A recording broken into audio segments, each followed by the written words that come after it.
안녕하십니까. 목요일 JTB 뉴스입니다. 폭염으로 찜통이 된 의류 수거함에서 개 한 마리가 발견됐습니다. 주인이 버리고 간 걸로 보이는데요. 요즘 같은 휴가철엔 주인에게 버림받은 반려동물이 더욱 늘어나고 있습니다.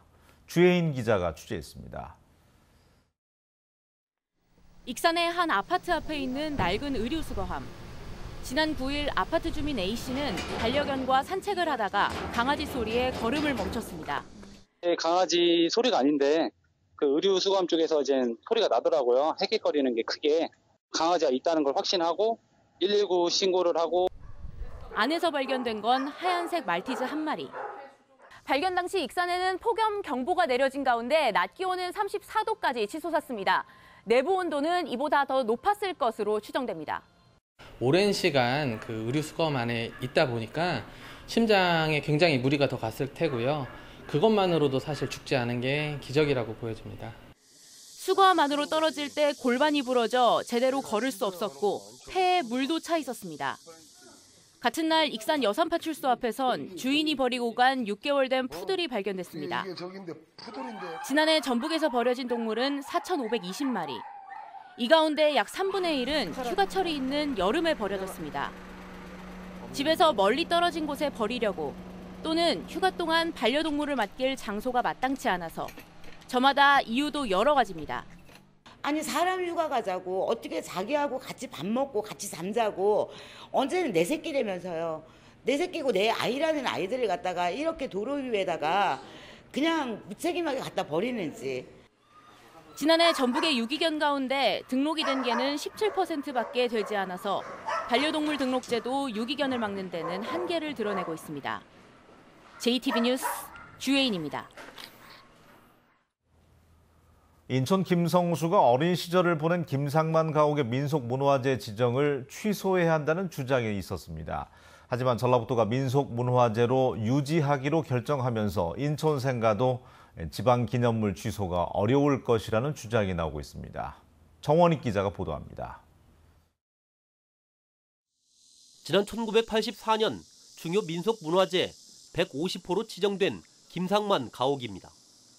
인촌 김성수와 동생 김현수가 어린 시절을 보내고 인촌의 장남 김상만이 태어난 곳입니다. 독립운동 단체는 물론 전라북도 의회는 인촌의 친일 반민족 행위가 확인된 만큼 민속문화재 지정 취소를 요구해왔습니다. 하지만 전라북도 문화재위원회는 건축학적 가치가 있다며 최근 지정 취소 반대 결정을 내렸습니다. 여자가 생활하는 공간하고 남자가 생활하는 공간을 건물로 이렇게 분리를 해놨는데 이걸 공간 건축이라고 한답니다. 이 건축 기법이 사용돼 있는 국내 거의 유일의 건물이라고 합니다. 독립운동 단체들은 역사적으로 퇴보한 결정이라며 크게 반발하고 있습니다. 또 현충시설에서 해제된 뒤에도 여전히 전라북도 지정 기념물로 유지되고 있는 인촌 생가에도 영향을 미칠 것으로 우려하고 있습니다. 전라북도가 오는 10월쯤 다시 문화재위원회를 열어 인촌 생가의 기념물 해제를 논의할 예정이기 때문입니다. 향후 김성수 가옥에 대한 지방기념물 결정 취소 과정에서도 이러한 일들이 반복되면 안 되겠습니다. 역사적으로 분명한 단죄가 내려져야 함이 마땅하다고 생각을 합니다. 친일 반민족 행위가 확인되면서 국가서운이 취소된 인촌 김성수. 그의 생가와 동상까지 현충시설에서 해제됐지만 지역에서 그의 흔적을 지우는 일은 여전히 멀고도 험합니다. JTB 뉴스 정원익입니다. 지난 6.13 지방선거에서 선전했던 정의당의 상승세가 요즘 무섭습니다. 당원도 빠르게 늘어나고 있는데요. 하지만 다음 총선에선 의미 있는 결과를 내기 위해선 풀어야 할 과제가 적지 않습니다. 이승환 기자입니다. 정의당이 두 자릿수의 안정적인 지지율 속에 매주 기록을 새로 쓰고 있습니다. 이 같은 지지율 상승은 당원 증가로 나타나고 있습니다. 지방선거 전 전북에서 2,700여 명이던 당원은 현재 3,200여 명으로 20% 가까이 늘었습니다. 지난 대선, 지난 지방선거를 거치면서 정의당에 대한 인지도와 호감도 기대치가 상당히 높아진 그런 탓이 있다고 봅니다. 노회찬 의원의 사망도 소극적인 지지자들이 적극적인 지지로 돌아서는 계기가 되었습니다.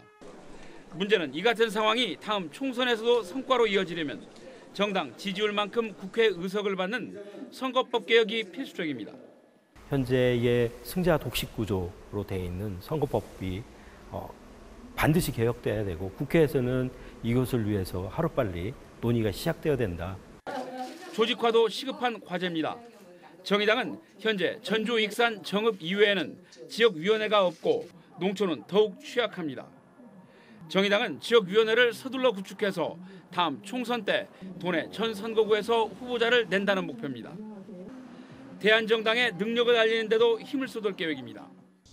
6.13 지방선거에서 크게 약진했던 정의당이 탄력이 붙은 지지율 상승을 바탕으로 다음 총선에서 또 다른 도약을 준비하고 있습니다. JTB 뉴스 이승환입니다. 건물마다 붙어있는 번호판은 건물의 이름이나 마찬가지인데요. 획일적인 건물 번호판 대신에 건물의 개성을 살린 다양한 건물 번호판이 도시 미관을 살리는 데 기여하고 있습니다. 하원호 기자가 전합니다. 부안에 있는 이 주택 외벽엔 큼지막한 시계가 걸려 있습니다. 건물 번호에 12가 들어간다는 점을 착안해 건물 번호판을 시계로 꾸민 겁니다. 이 건물 번호판은 지난해 행안부가 주최한 아름다운 건물 번호판 공모에서 최우수상을 받았습니다. 시계가 외벽에 있으니 자주 보게 되고 새 주소와 결합을 하니 다들 재밌다고도 하십니다. 무엇보다 우편물이나 배달 음식을 이용할 때 빨리 찾아오셔서 좋은 것 같습니다. 전주 한옥마을의 이 숙박업소는 은행로라는 도로명에 맞춰 번호판에 은행잎을 새겼습니다. 건물 번호를 상호명으로 쓰고 있다 보니 건물 번호판이 곧 간판인 셈입니다. 저희 명칭과 도로명 주소가 같으면 저희 게스트하우스를 찾아오시기 더 쉽다라고 하셔서 파란색 오각형의 흰 글씨, 획일화된 표준형 건물 번호판 대신 건물의 개성을 살린 자유형 건물 번호판이 늘고 있습니다. 건물의 경관이나 외관에 맞게 건물 번호판을 설치해서 관광 부안의 이미지에 맞는 그 효과를 거둘 수 있도록 권장하고 있습니다. 신축 건물은 건축 허가 때 설계에 반영하고 기존 건물은 관련 부서에 새 디자인을 담은 신청서를 제출하면 건물 번호판을 바꿀 수 있습니다. JTB 뉴스 하원호입니다.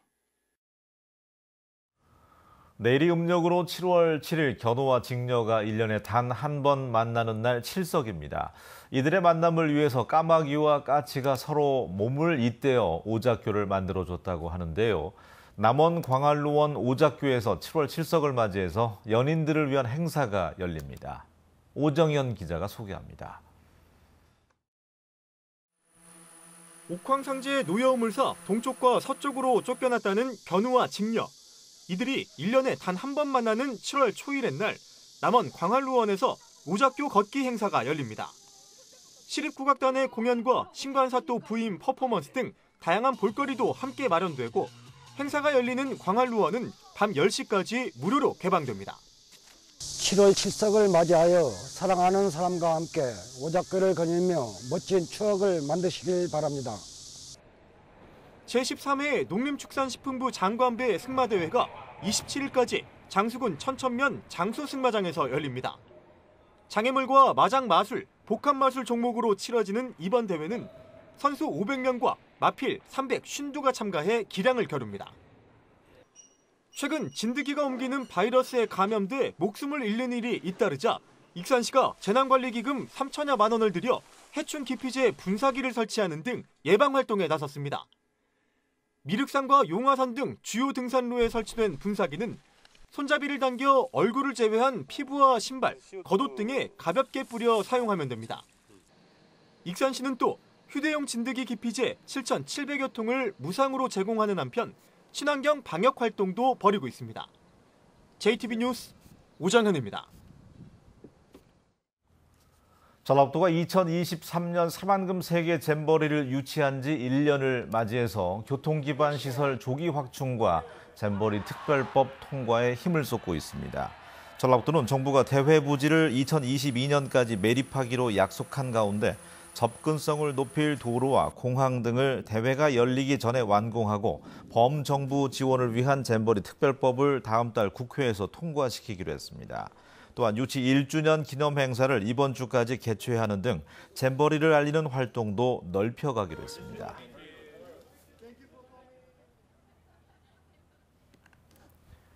더불어민주당 전북도당이 최근 논란이 되고 있는 재량 사업비에 대한 검토에 나서기로 했습니다. 안호영 민주당 전북도당 위원장은 재량 사업비의 순기능과 역기능을 두루 검토해서 도당 차원의 바람직한 대응 방안을 고민하겠다고 밝혔습니다.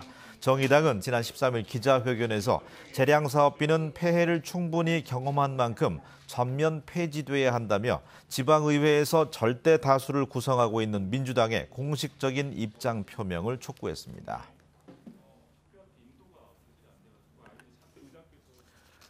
도내 고등학교의 절반 이상이 학생 수보다 많은 상장을 주는 것으로 나타났습니다.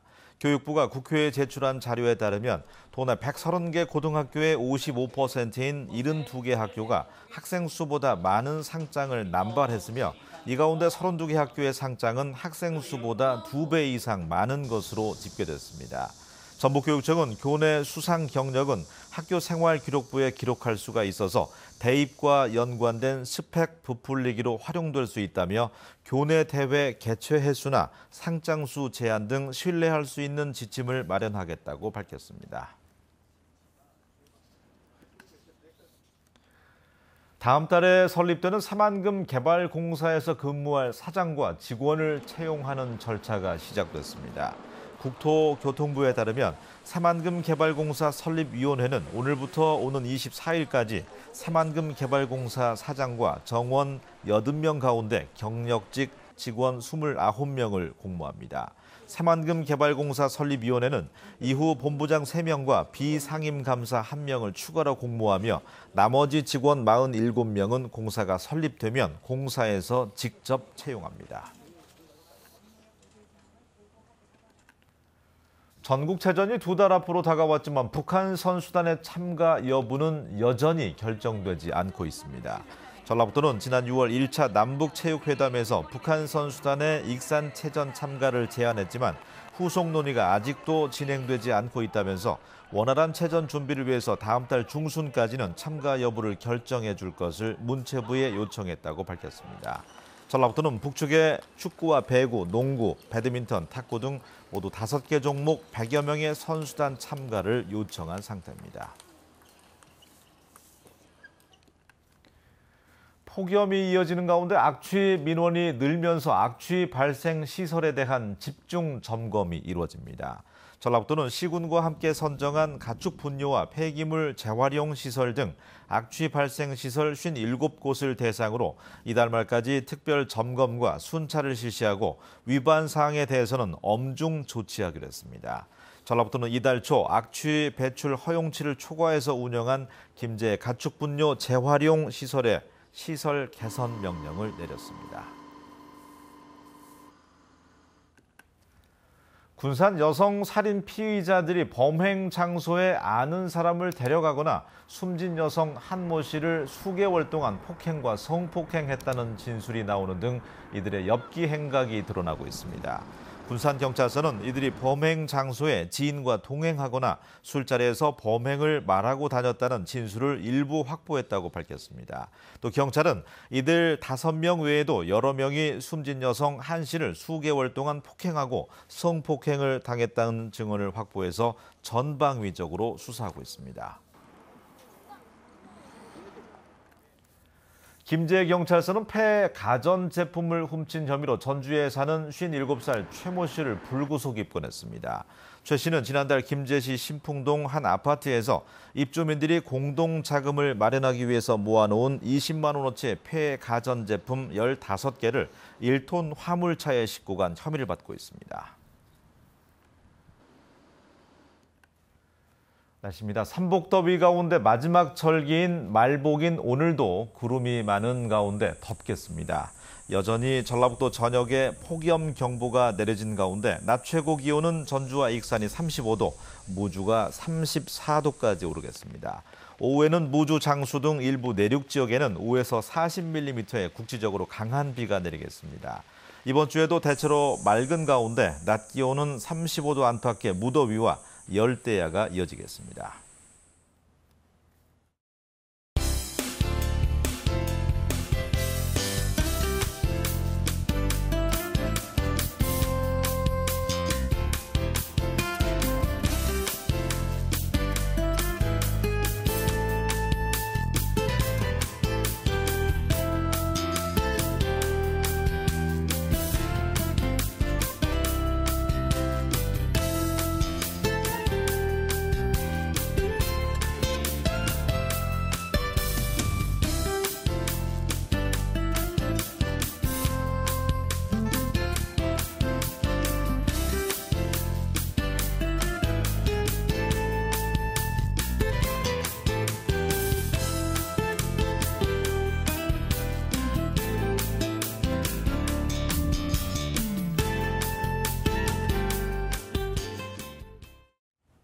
뉴스를 마칩니다. 고맙습니다.